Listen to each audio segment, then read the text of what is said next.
우리 얼마 전까지 새벽기도 본문으로 히브리서를 묵상했습니다. 히브리서는요, 당시에 이 심각한 신앙적 갈등에 있는 유대인 성도들을 위해서 기록된 편지입니다.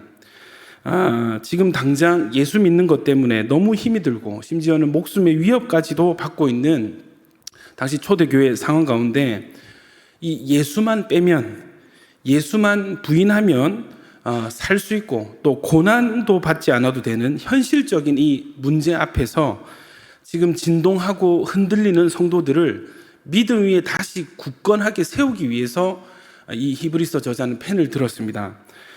이 히브리서 편지를 쓰는 이 저자는요, 당시에 실제적인 어떤 부담감을 안고 이 편지를 썼을 것입니다.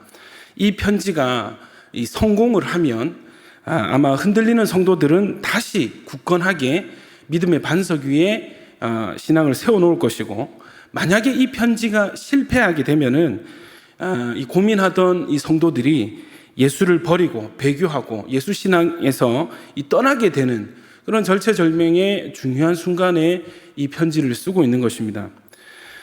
이 중요한 순간에 하나님께서 이 히브리서 저자에게 주신 세 가지 해결 방법이 세 가지입니다. 첫 번째는 그리스도, 두 번째는 믿음, 그래서 마지막이 인내입니다. 그리스도 신앙이 지금 이 유대인 성도들이 돌아가려고 하는 이 구약의 율법적인 신앙보다 훨씬 더 탁월하다는 것을 계속 강조를 합니다. 그래서 더 좋은 이라는 단어가 더 좋은 대제사장, 더 좋은 제물, 더 좋은 성소, 이 더 좋은이라는 말이 반복해서 등장하죠. 그래서 여러분이 지금 돌아가려는 구약의 모세의 신앙보다 지금 그리스도 신앙이 훨씬 더 좋습니다. 이렇게 정리를 합니다.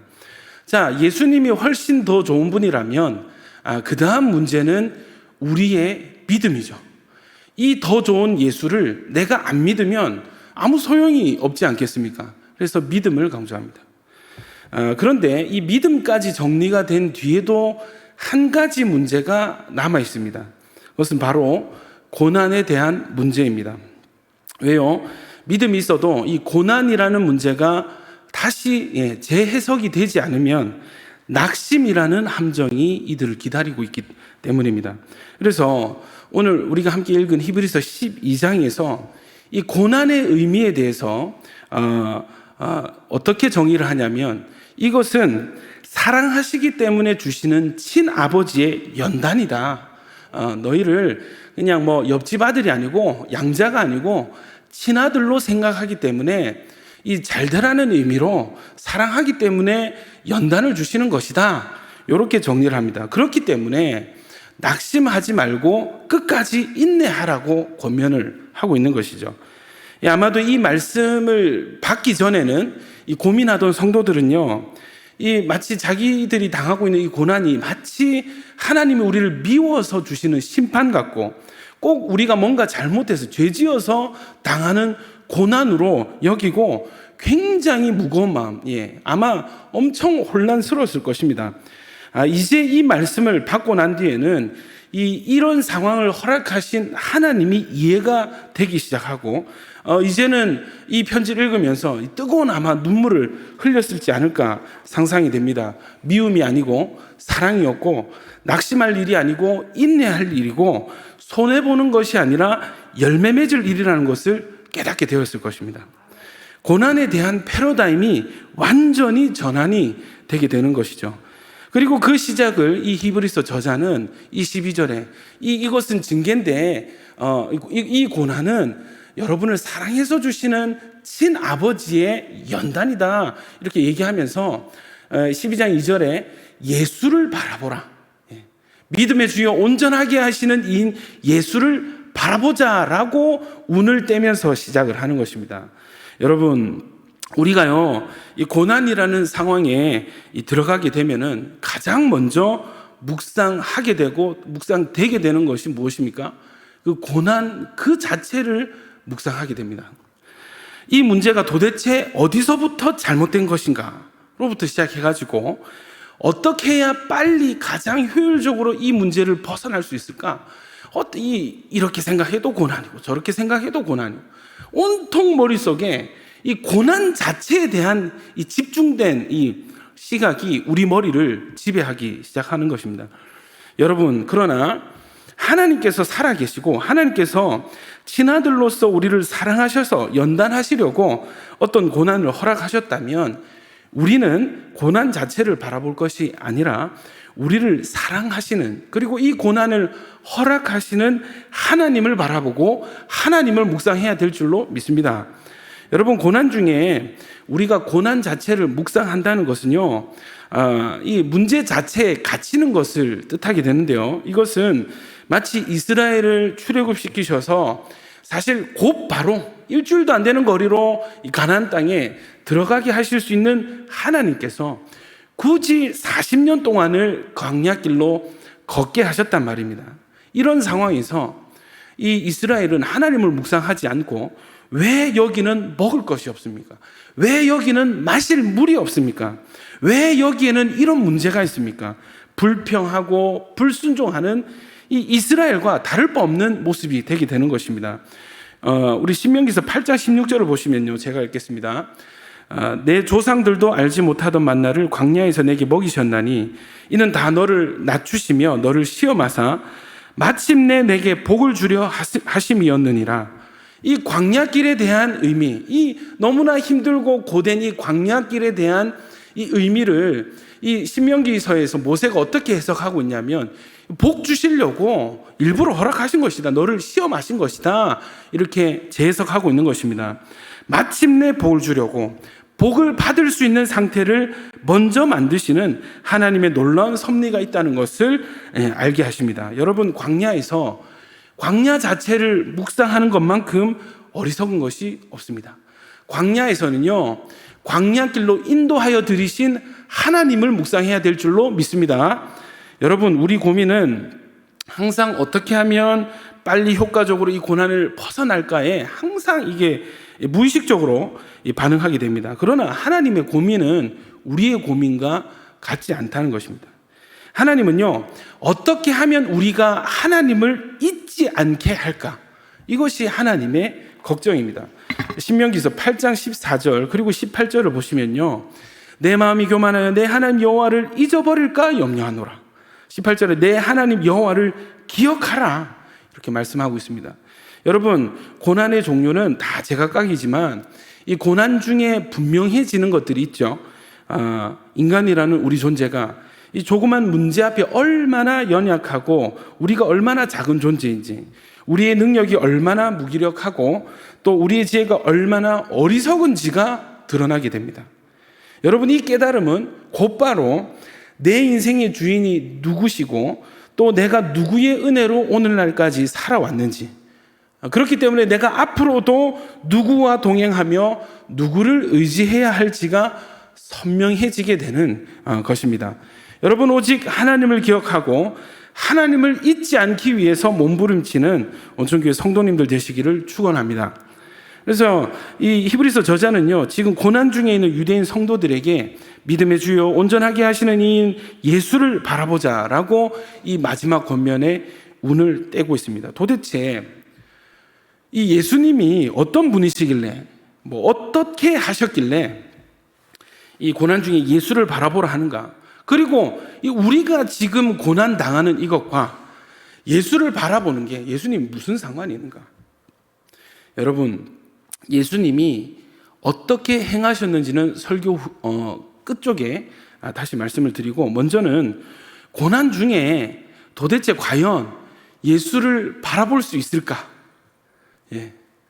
여러분, 고난 중에 욥이 어떤 고난을 나중에 말씀드리겠습니다. 이 고난 중에 모든 것이 날아가고 사라지는 고난 중에, 이유를 알 수 없는 고난 중에, 그렇게 쉽게, 이게 말이 쉽죠, 그죠? 세상에서 제일 쉬운 게 설교하는 것 같습니다. 예수를 바라보세요. 고난 중에 예수를 바라보세요. 말은 쉽습니다. 이게 과연 가능할까? 이 구약에 고난 중에 예수를 바라본 가장 대표적인 인물이 한 사람 있죠. 여러분 다 아시듯이 욥입니다. 욥은 하나님도 인정하시는, 또 자타가 스스로 공인하는 당대의 의인이었습니다. 이 사탄이 하나님을 시험하여서 욥에게 엄청난 고난이 두 번을 연달아 오게 됩니다. 첫 번째는 이 스바 사람들이 와가지고 이 소들을 다 뺏어가고요. 하늘에서 불이 떨어져서 양과 종들을 다 태워버렸습니다. 갈대아 사람들이 와서 낙타를 빼앗아가고 자녀들이 한데 모여있는 그곳에 바람이 불어서 이 집이 무너져서 자녀들이 일시에 다 죽어버립니다. 전 재산을 잃고 종들도 잃고 자녀들도 다 잃었습니다. 그래도 욥은 하나님을 경외하고 하나님을 찬양했습니다. 엄청난 신앙이죠. 두 번째, 이 사탄의 공격은 욥의 건강을 가져가는 것이었습니다. 모니터 조금만 줄여주십시오. 발바닥에서 정수리까지 종기가 나가지고, 여러분 상상해 보십시오. 이 잿더미에 한 사람이 앉아 있는데 이 몰골이 말이 아닌 겁니다.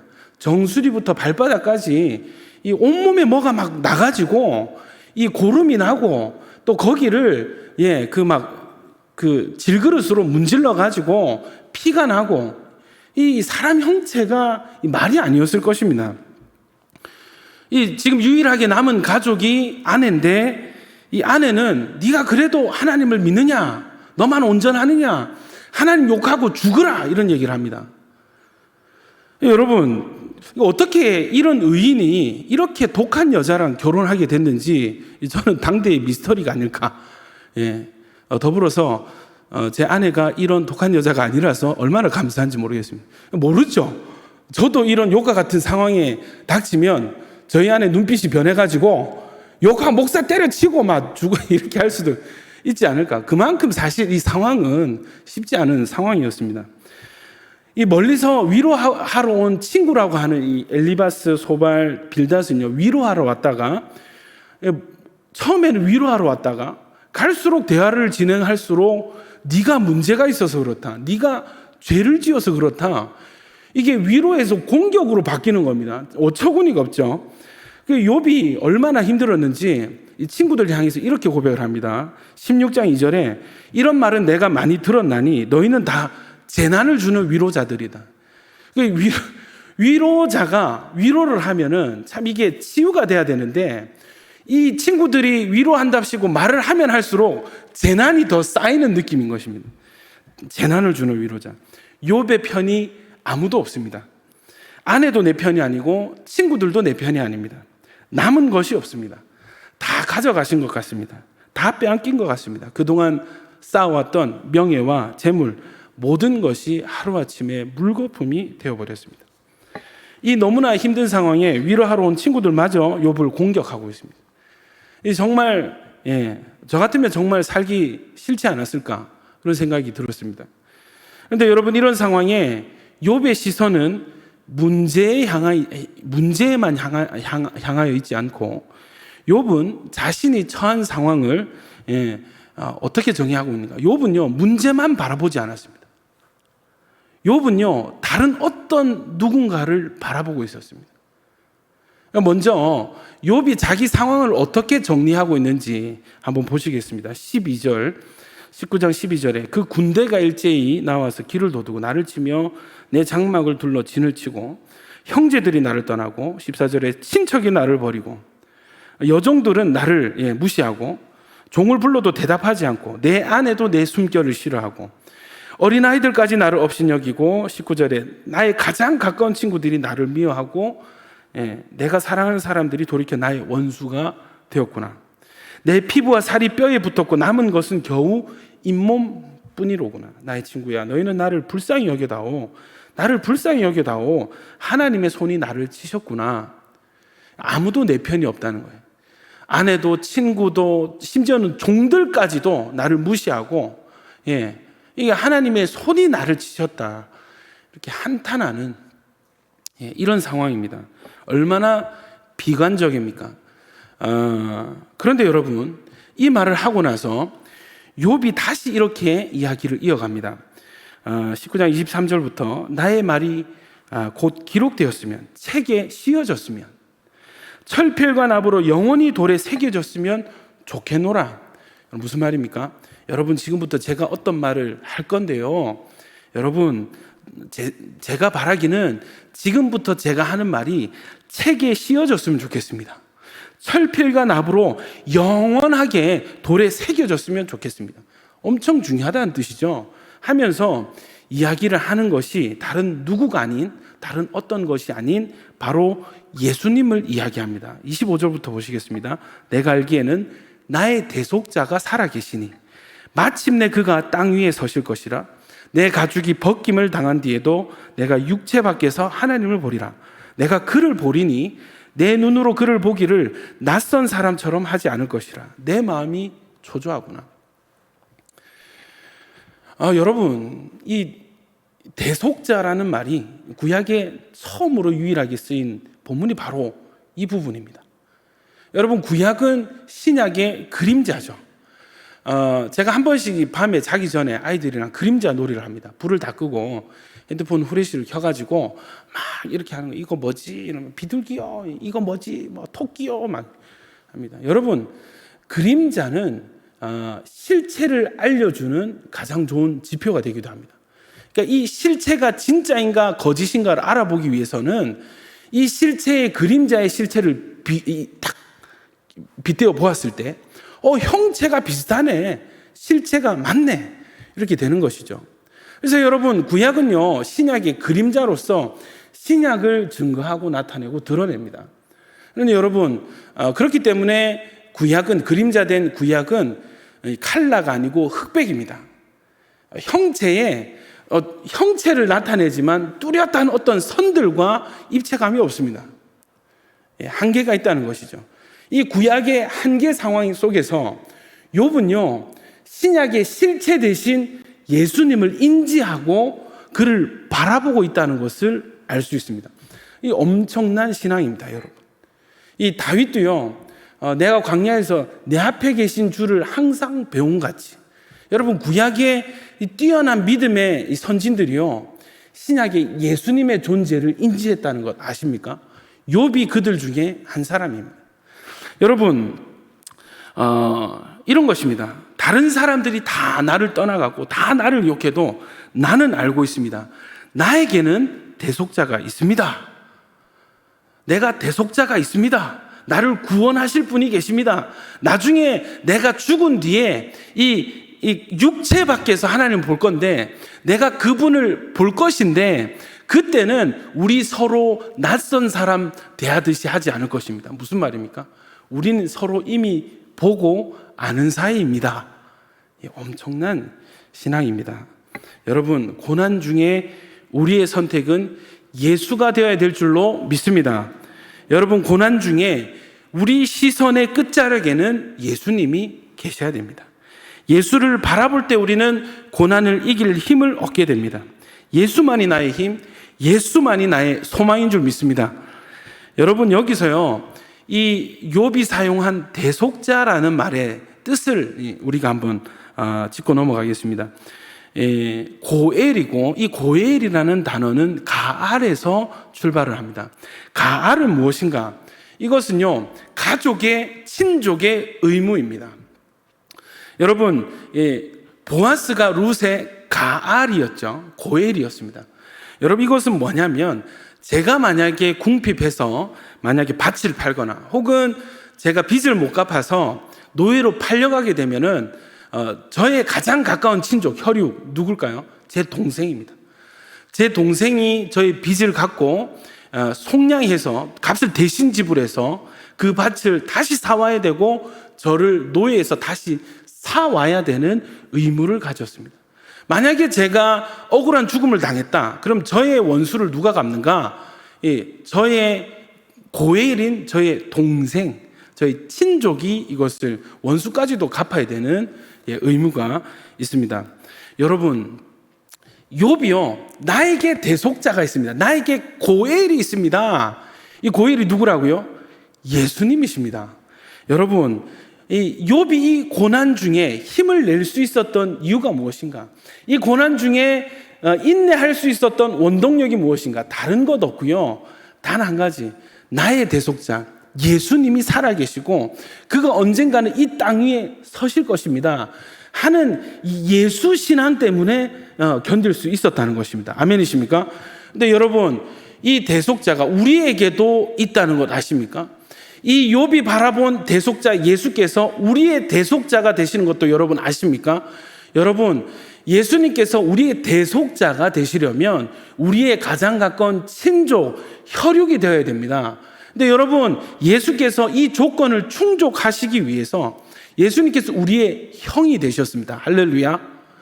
히브리서 1장 6절에 또 그가 맏아들을 이끌어 세상에 다시 들어오게 하실 때에 하나님의 모든 천사들은 그에게 경배할지어다.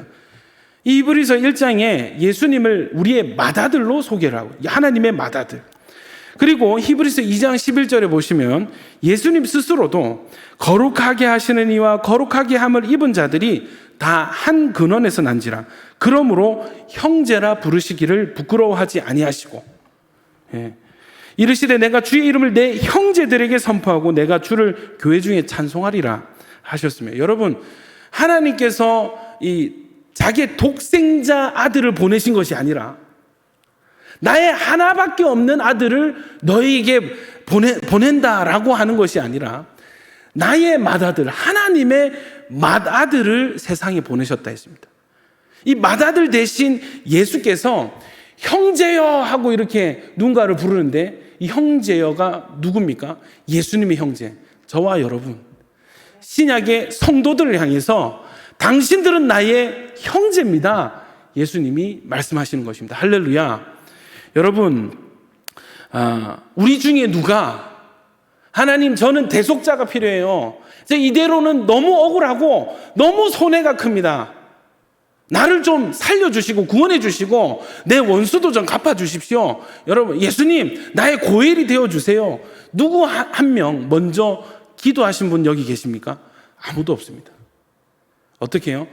예수께서 먼저 우리를 사랑하셔서 스스로 친히 우리의 고엘이 되어주셨습니다. 할렐루야. 그런데 여러분, 우리를 예수님의 가족으로 삼는, 예수께서 우리의 고엘이 되시는 이 과정이요, 쉽지가 않습니다. 십자가를 지셔야 했습니다. 십자가라는 대가를 지불하고 예수님은 우리의 고엘이 되어주셨습니다. 히브리서 12장 2절 우리 같이 한번 읽어보겠습니다. 시작. 믿음의 주요 또 온전하게 하시는 이인 예수를 바라보자. 그는 그 앞에 있는 기쁨을 위하여 십자가를 참으사 부끄러움을 개의치 아니하시더니 하나님 보좌에 앉으셨네. 할렐루야. 여러분, 십자가라는 고난을 왜 참으셨습니까? 예수님께서 십자가라는 부끄러움을 왜 참으셨습니까? 십자가를 지시고 그 부끄러움을 참게 하신 원동력이 무엇입니까? 단 하나입니다. 저와 여러분을 형제라 부르시기 위해서, 저와 여러분을 하나님의 가족 삼으시기 위해서 예수님은 십자가를 참으시고 부끄러움에도 개의치 아니하셨습니다. 여러분, 우리가 하나님의 가족이 되어서 복을 받는 대상은 예수님이 아니죠. 철저히 우리들이 복을 받고 우리들만 복을 받는 것 같습니다. 왜요? 우리가 하나님의 가족이 되고 예수의 형제가 되었을 때 우리에게 어떤 일이 일어나는가? 잃어버린 영적 지위와 축복을 회복하고 하나님의 가족이 되어서 하나님과 더불어 화평케 되는, 하나님과 다시 관계하게 되고 영원한 천국을 보장받게 되는, 오로지 우리의 행복입니다. 할렐루야. 여러분, 욥이요, 인내함으로 승리할 수 있었던 원동력은 바로 이 고엘 대신, 대속자 대신 예수님을 바라보는 데서 나오게 되는 것입니다. 여러분, 신약에서도요, 이 고난 중에 예수를 바라보고 끝까지 인내한 욥의 신앙을 본받으라 말씀하고 있습니다. 야고보서 5장 10절, 이 욥에 대한 마지막 성경의 언급이, 인용이 야고보서 5장 10절 11절에 나와 있습니다. 형제들아, 주의 이름으로 말한 선지자들을 고난과 오래 참음의 본으로 삼으라. 보라, 인내하는 자를 우리가 복되다 하나니 너희가 욥의 인내를 들었고 주께서 주신 결말을 보았거니와 주는 가장 자비하시고 긍휼히 여기시는 이시니라. 여러분, 우리가 욥의 결말을 다 알고 있지 않습니까? 잃은 재물의 2배의 축복을 받고 잃은 자녀의 수만큼 다시 새로운 자녀들을 얻습니다. 잃은 것을 다시 얻게 되는 것을 우리는 회복이라고 부릅니다. 여러분, 욥처럼 인내하셔서, 욥을 본받으셔서 인내하셔서 더 많은 축복 받게 되실 줄 믿습니다. 여러분, 욥은요 구약의 인물이죠. 신약의 그림자 역할을 하는 구조적인 한계가 있는 인물입니다. 그래서 그런지 욥은요 사실 이 욥의 이 언급들을, 욥기서의 욥의 언급들을 잘 보면은 사실 신세 한탄도 많고요. 또 욥이 하나님을 언급하는 부분들에 어느 정도의 서운함도 깔려 있습니다. 또 지나치게 나는 의롭다 이렇게 주장하면서 좀 자기의라는 함정에 빠지기도 합니다. 결국 나중에 하나님 나타나셔서 욥이 회개하게 되는 겁니다.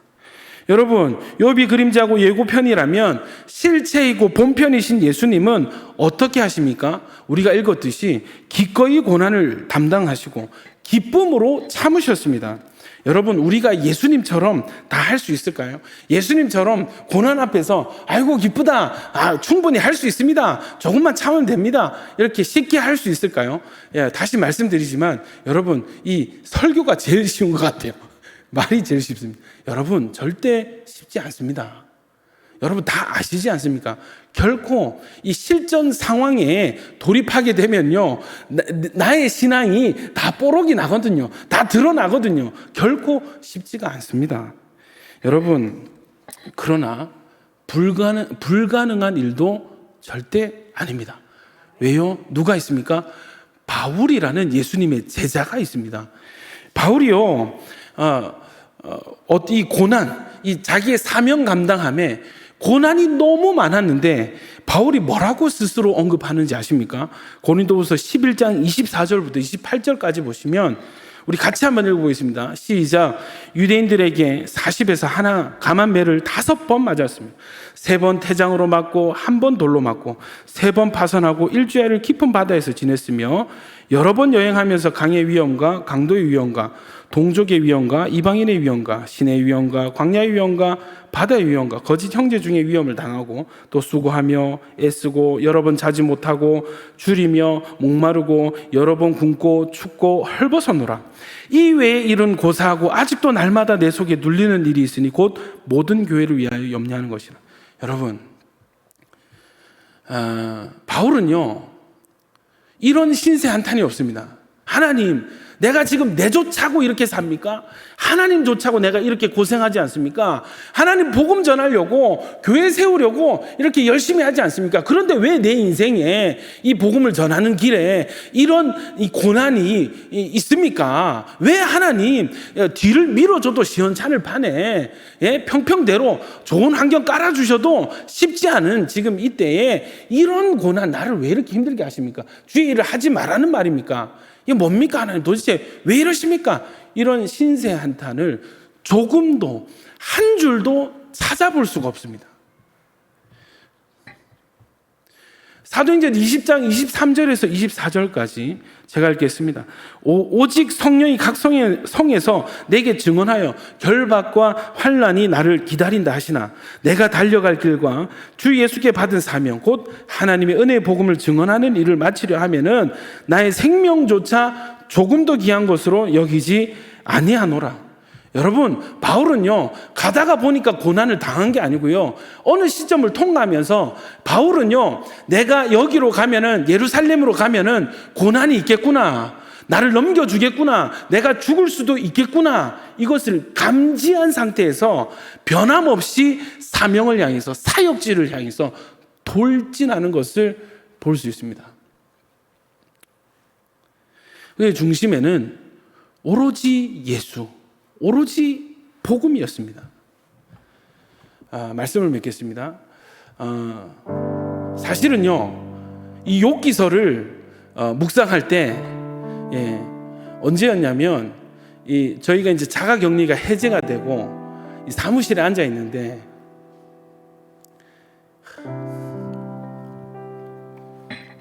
너무 화가 나는 겁니다.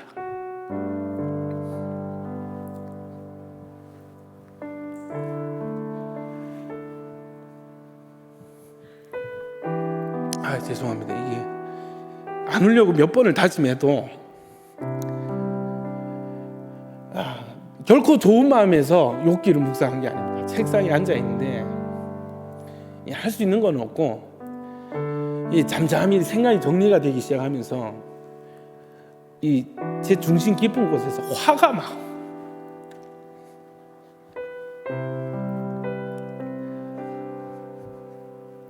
하나님 아시잖아요. 저희가 어떻게 했는지, 어떻게 하나님 사랑하고 어떻게 이 교회를 섬기고 했는지 하나님 다 아시지 않습니까? 왜 저입니까? 또 왜 우리만입니까? 처음에는 정말 저는 욥이 아닙니다, 여러분. 욥처럼 의롭지도 않습니다. 감히 욥의 고난을 묵상할 자격도 없는 사람입니다. 그런데도 도무지 이해가 되질 않는 겁니다. 거기다 여러 가지 정황들 너무 화가 나는 것입니다. 그런 상황에서 이제 욥기를 묵상하는데 또 공교롭게도 이 묵상 본문이 히브리서로 전환이 되었습니다. 히브리서와 이 욥기서를 같이 묵상을 하다가 보니까 이게 욥기와 히브리서가 이렇게 통합이 되더라고요. 그러면서 하나님께서 하시는 말씀이 이 징계가 아니다, 저주가 아니다, 사랑이고 연단이다, 너희가 선택받은 것이다. 그런 감동이, 그런 재해석이 되었습니다. 그제야 욥기가 풀어지기 시작하는 것입니다. 그제야 왜 바울이 그토록 미친 듯이 복음을 전했는지가 조금 이해가 되는 것입니다. 여러분, 욥의 신앙을 분명히 야고보서는 본받으라 했거든요.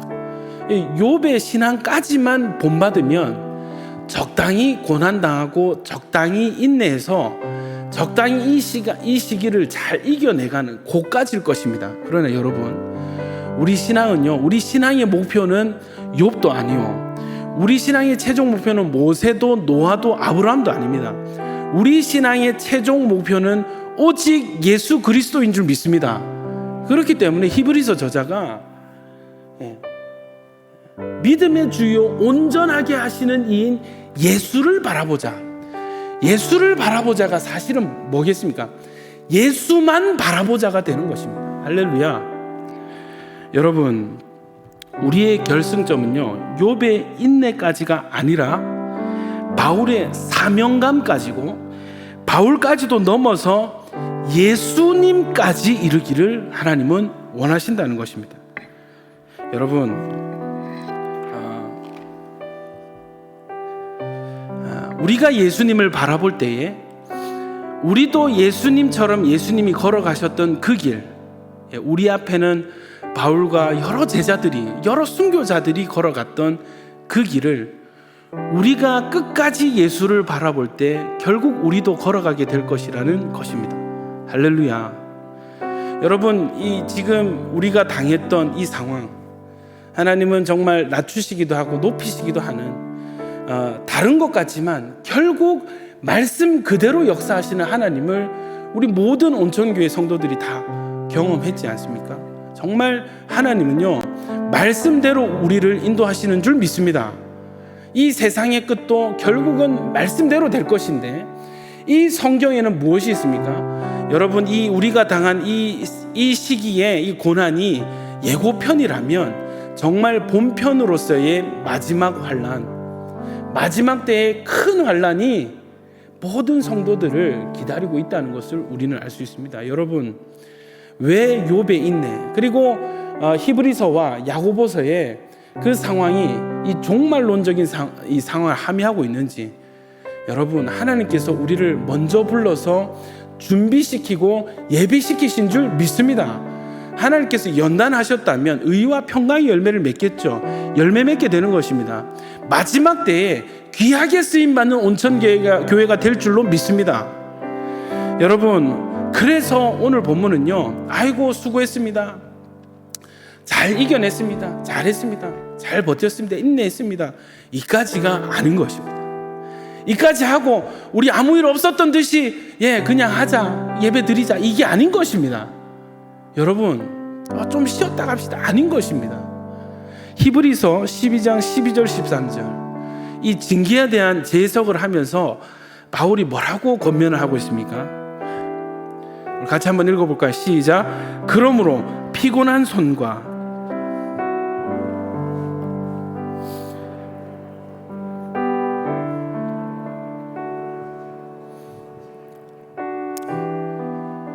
성도 여러분, 너무 고생 많으셨죠? 너무 수고하셨습니다. 잘하셨습니다. 이 정도면 됐습니다. 충분합니다. 이 말이 끝이 아닙니다. 여러분, 힘드신 거 압니다. 여러분, 손이 얼마나 피곤한지, 몸이 얼마나 피곤한지, 마음의 상처가 얼마나 깊은지, 여전히 무릎에는 힘이 들어가지 않고 다리가 후들후들거리고, 금방이라도 발에서는 피가 터지고, 다리는 제대로 걸을 수 없어서 쩔뚝쩔뚝 절 수밖에 없는 상태, 그런 상태죠. 마치 먼 길을, 먼 수행길을 거쳐 달려온 머나먼 광야길을 통과한 듯한 느낌, 극심한 전투에서 겨우 이기고 살아 돌아온 이 성도들을 향해서 바울은, 여러분, 다시 무릎을 일으켜 세우십시오.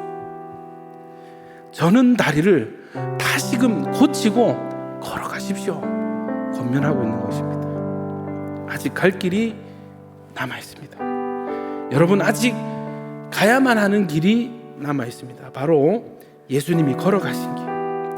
이 마지막 때에 성도들에게 남겨진, 교회에 남겨진 본론으로서의 이 대환란 앞에 우리의 믿음이 고난을 이겨내고, 오히려 고난에도 불구하고 하나님을 사랑하고, 더욱 사랑하고 복음을 끝까지 전하는 믿음 되기를 예수님 이름으로 축원합니다.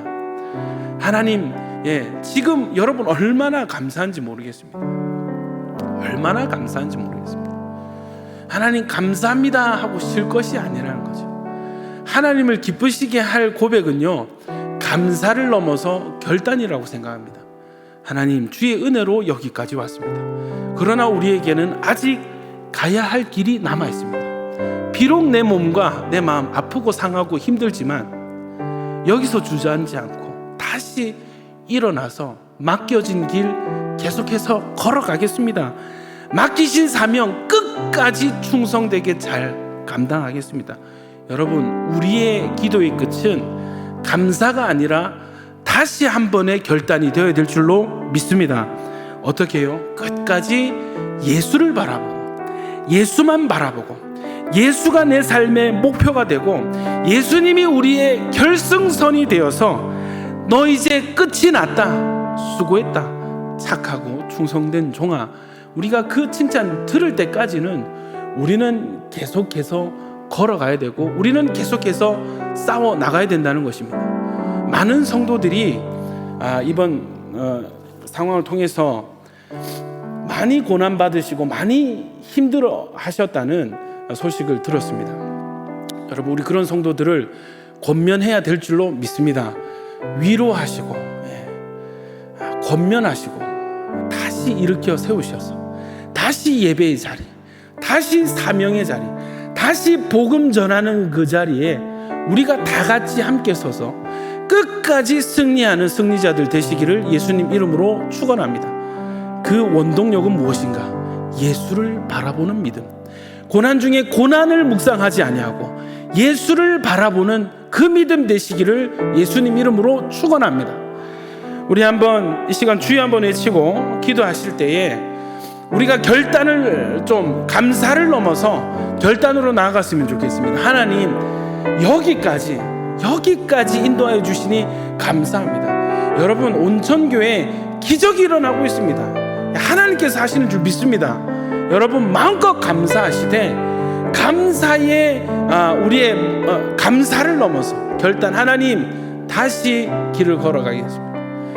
이전과 절대로 같을 수 없는 이 신앙 되었습니다. 우리는 이미 이전과 같을 수 없는 신앙과 간증의 소유자들이 되었습니다. 다시 한번 하나님께, 하나님 예수 바라보겠습니다. 사람 보는 눈 떼어서, 세상 바라보는 눈 떼어서, 고난을 바라보는 눈을 떼어서 다시 예수를 바라보겠습니다. 결단하는 이 시간 되었으면 좋겠습니다. 우리 주여 한번 외치기도 하겠습니다. 주여.